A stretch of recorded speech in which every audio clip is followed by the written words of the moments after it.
Chapter 2, Loyalty. Loyalty, a golden chain. Loyalty is a golden chain which never goes in vain. It binds our hearts together, keeps promises and love to gather. It stands firm. Through thick and thin, words are kept, where trust begin. Like a lighthouse shining bright, biding ships through darkest night, loyal friends won't drift away. They will be ready to help and shall forever stay. Through stormy seas or skies so clear, loyalty means being honest and being near. In the hardship or when the joy arrives, it is loyalty only that truly thrives. So cherish people who stay by your side. In them, you trust will always reside. For loyal hearts make relationships grow in all the situations, whether high or low. A story of loyalty. We see that animals show a lot of loyalty towards humans. Dogs are known as man's best friend because they are very loyal. There are many stories that show how loyal dogs are. There are other animals that have been very loyal. One example is of Maharana Pratap's war horse, Chatak. Chatak was a brave, intelligent and loyal horse. In the battle of Haldighati, Raja Man Singh had wounded both Maharana Pratap, Chatak, and Maharana lost consciousness, and Chatak's leg had been very badly hurt. In spite of that, Chatak did not throw his rider off. Instead, he ran away from the battlefield and took Maharana Pratap to safety. Chatak was so brave that to save his master, he jumped across cliffs and reached the bank of a river. There, poor Chatak died. Maharana Pratap was safe. To show his love and respect for his loyal and brave horse, Chatak, Maharana Pratap built a monument for him at Haldighati. Now, here is the story of the brave Rajput nurse Pana Dai.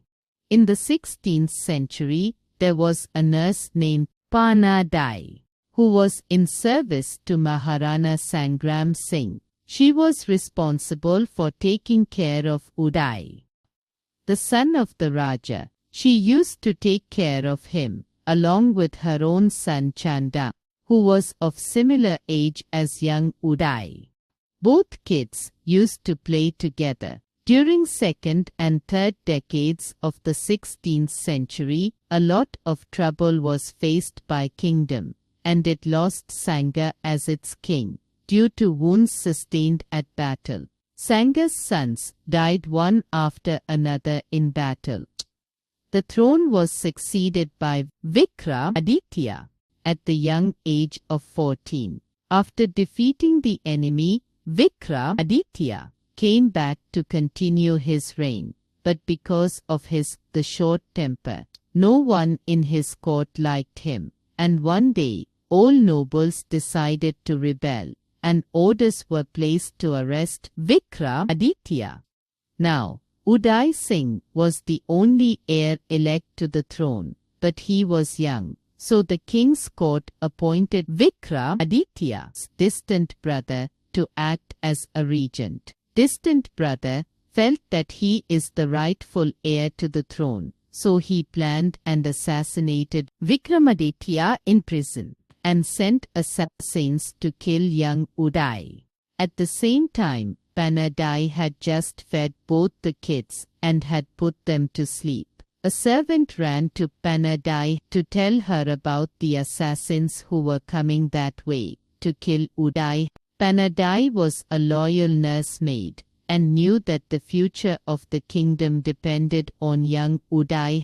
He must be saved. She acted quickly and instructed the servant to put the sleeping Uday into a basket and take him to a nearby river where she would join later. She summoned all her strength and lifted her sleeping son, changed his clothes with the prince's clothes, and placed him in place of the prince in his bed, covering him with a blanket. Just in a few moments, the assassins burst into the room with a sword in hand to kill the prince, and asked Panna about the whereabout of young Uday. She pointed towards the prince's bed and watched in horror assassins killing her own son brutally. Distant brother informed the court about Uday's death and claimed the throne. Grief-stricken Panna Dai packed some clothes and other things and left for the spot near a river, where a servant was waiting for her with young Uday. After many years of struggle, the royal dismayed, and Uday returned to the kingdom. And after ensuring safety of Uday, she told the whole story of the deception and escape. After this, the nobles proclaimed Uday as their king. Panna sacrificed her own son to save heir of the throne of Mewar. She showed her loyalty and courage to go beyond limits to save the only heir of the kingdom. Panna name and her deeds will live forever as symbols of extraordinary loyalty, patriotism and personal sacrifice. Activity, patriotic song. Let us sing together. We shall overcome. We shall overcome. We shall overcome. Someday. Oh, deep in my heart, I do believe we shall overcome. Someday. We are not afraid. We are not afraid. We are not afraid. Today. Oh, deep in my heart, I do believe we shall overcome. Someday. We are not alone. We are not alone. We are not alone. Today. Oh, deep in my heart, I do believe we are not alone. Today. The truth will make us free. The truth will make us free. The truth will make us free. Someday. Oh, deep in my heart, I do believe we shall overcome. Someday. We'll walk hand in hand. We'll walk in hand. In hand. We'll walk hand in hand. Someday. Oh, deep in my heart, I do believe we shall overcome. Someday. God will see us through. God will see us through. God will see us through. Someday. Oh, deep in my heart, I do believe we shall overcome.